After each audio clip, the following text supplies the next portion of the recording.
ഇരുണ്ട കാലത്തിലൂടെയാണ്.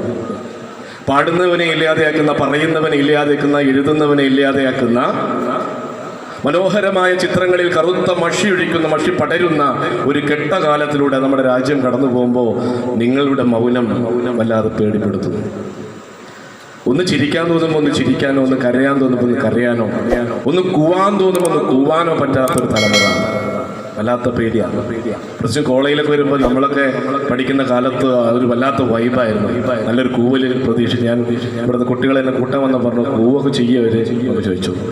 അപ്പോൾ കൂവൊക്കെ ചെയ്യും ഭയങ്കര വൈബായിട്ടുള്ള ഒരു കോളേജ് ആണെന്നൊക്കെ പറഞ്ഞു. ഒന്ന് കൂവ വെറുതെ എങ്കിലും എനിക്ക് വേണ്ടിയിട്ടെങ്കിലും ഒന്നുകൂടെ ഉറക്കെ കൂവലൊരു ഓർമ്മപ്പെടുത്തലാണ്. തെറ്റിന് നേരെയുള്ള ഒരു ഓർമ്മപ്പെടുത്തലാണ് കൂവൽ എന്ന് പറയുന്നത്. പലപ്പോഴും നമ്മൾ കൂവാൻ മറന്നു പോയിട്ടുണ്ട്. രാജാവ് നഗ്നനാണെന്ന് വിളിച്ചു പറയാൻ ചില കൂവലുകൾ ആവശ്യമുള്ള ഒരു കെട്ടകാലത്തിലാണ് നമ്മൾ. അതുകൊണ്ട് കൂവാൻ തോന്നുമ്പോ കൂവണം, ചിരിക്കാൻ തോന്നുമ്പോ ചിരിക്കണം, കരയാൻ തോന്നുമ്പോ കരയണം, ഒന്ന് കൈയടിക്കാൻ തോന്നുമ്പോ ഒന്ന് കൈയടിക്കണം. ഇതൊന്നും ഇങ്ങനെ കൂട്ടിവെച്ച് നിൽക്കേണ്ടതല്ല. അങ്ങനെ കൂട്ടിവെച്ച് എൻ്റെ ഒരു പ്രായമൊക്കെ ആകുമ്പോഴേക്കും വല്ല സൈക്കോളജിസ്റ്റിനോ സൈക്കാട്രിസ്റ്റിനോ ഒക്കെ കാണേണ്ടി വരും. അതുകൊണ്ട് ഒന്ന് ലൂസായിരിക്കുക, ഒന്ന് ഫ്രീ ആയിരിക്കുക. ഈ മസിലൊക്കെ വിട്ടിട്ട് ഒരു 4-5 ഇഷ്ടിയൊക്കെ വെച്ച് ചിലവർ ഇരിക്കുന്നുണ്ട്. അതൊക്കെ ഒന്ന് ഇറക്കി വെച്ച് ഒരു ഇഷ്ടികയിലായിട്ട് ഇങ്ങനെ ഇരിക്കുക, ഒന്ന് ലൂസാവുക. നമ്മൾ ചില ദിവസങ്ങൾ അങ്ങനെയാണ്. നമ്മളെല്ലാം മറന്നു പോകും. a+b² = a² + 2ab + b² എന്ന് നിങ്ങൾ മറന്നു പോകും. a+b³ = a³ + 3a² b + 3ab² + b³ എന്ന് നിങ്ങൾ മറന്നു പോകും. ഏതോ ഒരു പേപ്പർ ഏതോ ഒരു ലൈനിൽ മുക്കിയാൽ അത് പച്ചയാകുമെന്നും ചുവപ്പാകുമെന്നും നിങ്ങൾ മറന്നു പോകും. അങ്ങനെ എല്ലാം മറന്നു പോകുമ്പോൾ നിങ്ങളുടെ മനസ്സിൽ, നിങ്ങളുടെ ഉള്ളിൽ ഇവിടെ നിന്ന് ഈ കോളേജിൽ നിന്ന് കൊണ്ടുപോകുന്ന ഒന്നുണ്ട്. അതാണ് അവിടെ നിന്ന് കിട്ടുന്ന യഥാർത്ഥത്തിലുള്ള വിദ്യാഭ്യാസം. അങ്ങനെ മനോഹരമായ ഒരു നിമിഷത്തിലൂടെ, ഒരു ദിവസത്തിലൂടെയാണ് നിങ്ങൾ കടന്നു പോകുന്നത്. നിങ്ങളുടെ ജീവിതത്തിൽ ഏറ്റവും മനോഹരമായ ഒരു ദിവസമായി മാറട്ടെ ഈ യൂണിയൻ ഇനാഗുറേഷൻ എന്ന് ആത്മാർത്ഥമായി ആഗ്രഹിക്കുകയാണ്. കാരണം അങ്ങനെയാണ്. നമ്മൾ ഒരുപാട് പഠിച്ചിട്ടുണ്ട്, നമ്മൾ സ്കൂളിൽ പഠിച്ചിട്ടുണ്ട് അല്ലേ? പക്ഷെ ചിലതൊക്കെ എന്തൊക്കെ നമ്മൾ ഓർമ്മയിലുണ്ടത്? ചില സൗഹൃദങ്ങൾ അല്ലേ, ചില അധ്യാപകരുടെ ചേർത്ത് വെക്കലുകൾ, ചില കൂടിച്ചേരലുകൾ, ഇതൊക്കെയാണ് നമ്മൾ മനസ്സിലുള്ളത്. അല്ലാതെ നമ്മൾ പഠിച്ച ഇക്വേഷൻസോ നമ്മൾ പഠിച്ച കവിതയോ ഒന്നുമില്ല. എനിക്കിപ്പോഴും ഓർമ്മയുള്ളത് ഞാൻ 2ാം ക്ലാസ്സിൽ പഠിച്ച ഒരു പാഠം മാത്രമാണ്. പാഠത്തിന്റെ പേര് പാഠം 2 മൈന. ക്ലീ ക്ലീ ക്ലീ ക്രൂ ക്രൂ ക്രൂ. എവിടുന്നാണ് ഈ ശബ്ദം? സുരേഷ് തിരിഞ്ഞു നോക്കി. അതാ മുറ്റത്തൊരു മൈന. കറുപ്പ് കലർന്ന തവിട്ട് നിറത്തിലുള്ള തൂവൽ, കഴുത്തും തലയും തനി കറുപ്പ്, മഞ്ഞക്കൊക്ക്, കണ്ണിന് താഴ്ത്തുമുണ്ട് മഞ്ഞ നിറം. സംശയമില്ല മൈന തന്നെ. പാഠം 2 മൈന. നിങ്ങളൊക്കെ പഠിച്ചിട്ടുണ്ടാവില്ല, ഞങ്ങൾ പഠിച്ച കാലത്താണ്.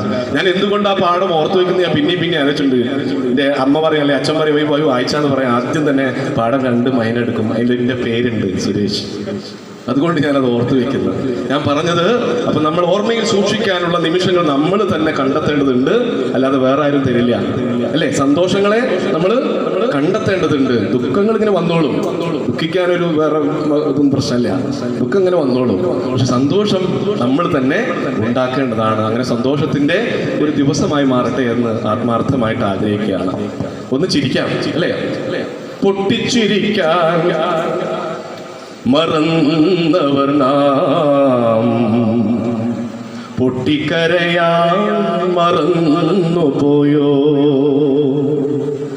നെഞ്ചകം കൊട്ടി അടച്ചവർ നാം, ഇറയത്തു പാഴ്ചിരി തൂക്കിട്ടോ. പൊട്ടിച്ചിരിക്കാനും പൊട്ടിക്കരയാനും ഒക്കെ മറന്നുപോയിട്ട് മനസ്സിന്റെ വാതായനങ്ങളിങ്ങനെ കൊട്ടി അടച്ചിരിക്കുകയാണ് നമ്മൾ. അപ്പൊ ഇതൊക്കെ ഒന്ന് തുറക്കാനാണ് നമ്മൾ ഇതുപോലെയുള്ള പ്രകടനങ്ങളൊക്കെ നടത്തേണ്ടത്. കല മനുഷ്യ മനസ്സിലെ മാലിന്യങ്ങളെ ഇല്ലാതെയാക്കുന്ന, മനുഷ്യനെ മനുഷ്യനാക്കുന്ന ഒന്നാണ് കല എന്നുള്ളത്.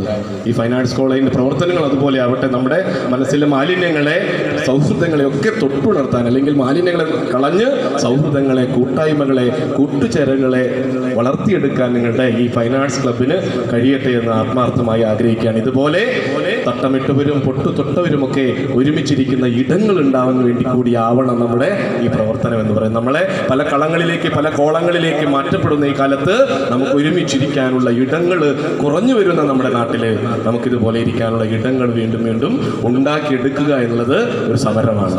ആ സമരമാണ് ഈ യൂണിയൻ ഏറ്റെടുക്കേണ്ടത് ഈ കാലത്ത്. നമ്മളെയൊക്കെ ഇങ്ങനെ വേറെ വേറെ ആക്കിക്കൊണ്ട് വളരെ വളരെ കൃത്യമായ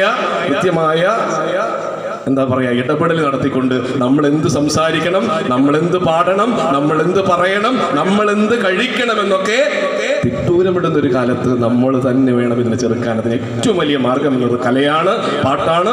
പാട്ടുകൊണ്ട് ചൂട്ടുകെട്ടേണ്ട ഒരു കെട്ട കാലത്തിലാണ് ഞാനും നിങ്ങളും ഒക്കെ ജീവിക്കുന്നത്.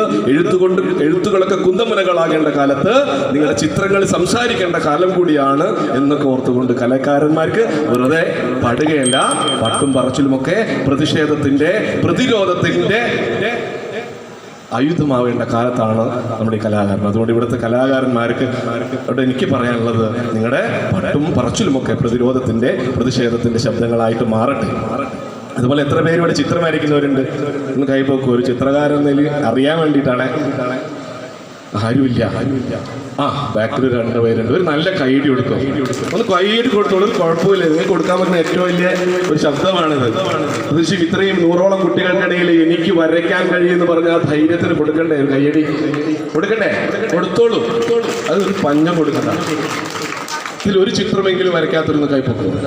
വെറുതെ കാണാൻ വേണ്ടിയിട്ട്, ഒരു ചിത്രകാരൻ എന്ന രീതിയിൽ എനിക്ക് കാണാൻ വേണ്ടിയിട്ടാണ്. ഒരു ചിത്രം വെറുതെ ഒരു വട്ടം വരച്ച് അതിന് ചുറ്റും ഒരു 5 വട്ടം വരയ്ക്കും. അതിനെന്താ പറയാ? ഒരു വട്ടം വരച്ചിട്ട് ഇങ്ങനെ എന്താ പറയാ? പൂവല്ലെന്ന് ആരെയും പറഞ്ഞോ? പിന്നെ എന്തിനാ വര നിർത്തിയേ? ഒരു ത്രികോണം വരച്ച് അതിന്റെ അടിയിൽ ഒരു ചതുരം വരച്ച് അതിൻ്റെ ഉള്ളിൽ ചെറിയൊരു ചതുരം വരയ്ക്കും. അതിനെന്താ പറയാ? വീടല്ലെന്ന് ആരെയും പറഞ്ഞോ? പിന്നെ എവിടെയാണ് നിങ്ങൾ വര ഇട്ടിട്ട് പോയത്? 1 പഠിച്ചപ്പോൾ വരച്ചു, 2ാം ക്ലാസ് പഠിച്ചപ്പോൾ വരച്ചു, 3ാം ക്ലാസ് പഠിച്ചപ്പോൾ വരച്ചു, 4ാം ക്ലാസ്സിൽ പഠിച്ചപ്പോൾ നിങ്ങൾ വരച്ചിരുന്നു, 5ാം ക്ലാസ്സിൽ പഠിച്ചപ്പോഴും വരച്ചിരുന്നു, 6ാം ക്ലാസ്സിലെത്തിയപ്പോൾ അടുത്തിരിക്കുന്നവളുടെ ചിത്രം നോക്കി, അടുത്തിരിക്കണവന്റെ ചിത്രം നോക്കി ആ ചിത്രം പോലെ എന്റെ ചിത്രം മനോഹരമാവുന്നില്ല എന്ന് കണ്ടപ്പോ ചിത്ര പുസ്തകം മടക്കി വെച്ചവരാണ് എന്റെ മുന്നിൽ ഇരിക്കുന്നവര്. അല്ലേ? ലോകത്ത് ഏറ്റവും നന്നായി ചിത്രം വരയ്ക്കുന്ന ആരാന്നറിയോ? ലോക പ്രശസ്തരായ എല്ലാ ചിത്രകാരന്മാരും മരിക്കുന്നതിന് മുമ്പേ പറഞ്ഞത്, എനിക്ക് കുട്ടികളെ പോലെ വരയ്ക്കാൻ കഴിഞ്ഞിരുന്നില്ല. അത്രത്തോളം ഭാവനാ സമ്പന്നരാണ് എൻ്റെ മുന്നിലിരിക്കുന്ന നിങ്ങൾ. അപ്പോ നിങ്ങൾ നിങ്ങളുടെ മടക്കി വെച്ച ചിത്രപുസ്തകങ്ങൾ ഒന്നുകൂടി നിവർത്തി വെക്കുക. ഉള്ള നിറങ്ങൾ കൊണ്ട് നിങ്ങളുടെ ചിത്രങ്ങൾ മനോഹരമാക്കുക. നമ്മുടെ ചിത്രമാണ് ഏറ്റവും നല്ലതെന്ന് നമ്മൾക്കൊരു ബോധം വേണം. നമ്മളതാണ് അല്ലേ? ഐ ക്യാൻ, എനിക്ക് കഴിയും. നമ്മൾ പരസ്പരം ഇങ്ങനെ എന്ത് ചെയ്യേണ്ട? മത്സരമാക്കേണ്ട. കലാ മത്സരങ്ങളല്ല, കല ഉത്സവങ്ങളാകേണ്ട കാലമാണ്. അതുകൊണ്ട് പരസ്പരം അംഗീകരിക്കാനും ആദരിക്കാനും ഒക്കെ നമ്മൾ പഠിക്കേണ്ടത്. നമ്മൾ എവിടെയോ മറന്നുപോയി. നമ്മൾ കാഞ്ചനേഷ് കളർ കറക്റ്റായിട്ട് അതിൻ്റെ കാര്യങ്ങൾ പറഞ്ഞു. ഈ ഒരു തലമുറ എവിടേക്കാണ് പോകുന്നത് എന്നുള്ളൊരു ആധി നമ്മളുമായി പങ്കുവെച്ചു. അങ്ങനെയൊന്നുമില്ല. നിങ്ങളൊരു ഉള്ളിൽ സംഭവം ഉണ്ട്. ഇതൊന്ന് നമ്മൾ ഒന്ന് തെച്ചു മിനുക്കി എടുക്കാൻ ഇതുപോലെയുള്ള അവസരങ്ങൾ നിങ്ങൾ ഉപയോഗിക്കുക എന്ന് മാത്രമാണ് പുതിയ തലമുറയോട് പറയാനുള്ളത്. കൂടുതലൊന്നും സംസാരിക്കുന്നില്ല. കാരണം സംസാരിച്ച് നിങ്ങൾ ബോറടിക്കും. അപ്പോൾ പിന്നെ ഞങ്ങൾ കൂവും തുടങ്ങും. നേരത്തെ പറഞ്ഞ കറക്റ്റായിട്ട് കൂവൽ വരും.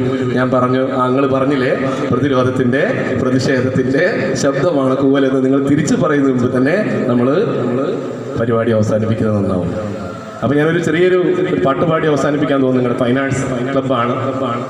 പാട്ട് പാടുന്നവരുണ്ടോ? ഞാൻ നേരത്തെ പറഞ്ഞ പോലെ പാട്ട് പാടിയിട്ട് നിങ്ങൾ പേടിച്ചു പോയതാണ് നിങ്ങളൊക്കെ. ഞാൻ നിങ്ങളുടെ പ്രായത്തിൽ, നിങ്ങളുടെ സ്കൂൾ പഠിക്കുന്ന എൻ്റെ സ്കൂൾ കാലഘട്ടത്തിലോ കോളേജ് കാലഘട്ടത്തിലോ ഞാൻ ഒരൊറ്റ പാട്ട് പോലും ഞാൻ വേദി കയറി പാടിയിട്ടില്ല. കാരണം അത്ര പേടിയായിരുന്നു എനിക്ക് പാട്ട് കൊണ്ട് എന്നെ പേടിപ്പിച്ചത് എൻ്റെ പാട്ടുമാഷാണ്. പാട്ടുമാഷ് ഇങ്ങനെ എന്നൊക്കെ പറഞ്ഞപ്പോൾ മെല്ലെ ഓടിപ്പോകുന്ന ആളാണ് ഞാൻ. പാട്ടുകൊണ്ട് പേടിപ്പിക്കപ്പെട്ടവരാണ്. ഞാൻ ഒറ്റ കാര്യം കൂടി നിങ്ങളുടെ ഫൈൻ ആർട്സ് ക്ലബ്ബ് ഉദ്ഘാടനം ചെയ്തുകൊണ്ട് പറയുന്നു, എവിടെ പേടി കൂടാതെ പാടുന്നു അവിടെയാണ് ഏറ്റവും നല്ല പാട്ടുകൾ ഉണ്ടാവുന്നത്. എവിടെ പേടി കൂടാതെ നിങ്ങൾ വരയ്ക്കുന്നു അവിടെയാണ് ഏറ്റവും നല്ല ചിത്രങ്ങൾ ഉണ്ടാവുന്നത്. എവിടെ പേടി കൂടാതെ നിങ്ങൾ എഴുതുന്നു അവിടെയാണ് ഏറ്റവും നല്ല കഥകളും കവിതകളും ഉണ്ടാവുന്നത്. പേടി കൂടാതെ പാടാനും പേടി കൂടാതെ എഴുതാനും പേടി കൂടാതെ വരയ്ക്കാനും നമുക്ക് കഴിയേണ്ടതുണ്ട് ഈ പേടിപ്പെടുത്തുന്ന കാലത്ത് എന്ന് മാത്രം ഓർമ്മിപ്പിക്കുകയാണ്. ഒരു ചെറിയ പാട്ട് പാടാം അല്ലേ? കൂട്ടുകാരായെന്നും കൂട്ടുകാരി എന്നൊക്കെ നമുക്ക് വിളിക്കാൻ പറ്റേണ്ടതുണ്ട്. തീർച്ചയായിട്ടും നമ്മുടെ ഏറ്റവും പ്രിയപ്പെട്ട കൂട്ടുകാരി, നേരത്തെ നമ്മൾ പറഞ്ഞു, ലൈല മജ്നുവിനെ പോലെ, താജഹാനെയും മുംതസിനെയും പോലെയൊക്കെ നമുക്ക് അഭിമാനിക്കാൻ നമ്മുടെ തൊട്ടടുത്ത ഒരു കൂട്ടുകാരി അല്ലേ? കൂട്ടുകാരനാരായിരുന്നു അല്ലേ?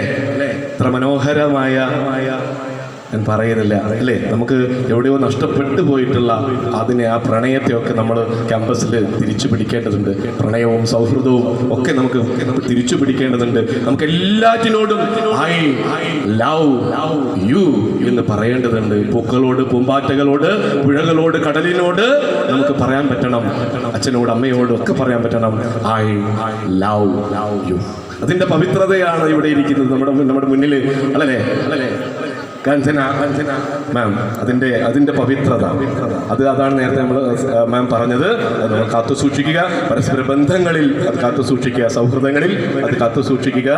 കൂട്ടുകാര എന്നും കൂട്ടുകാരി എന്നും നിങ്ങൾക്ക് മനസ്സറിഞ്ഞ് വിളിക്കാൻ കഴിയട്ടെ എന്ന് ആത്മാർത്ഥമായി ആഗ്രഹിക്കുന്നു.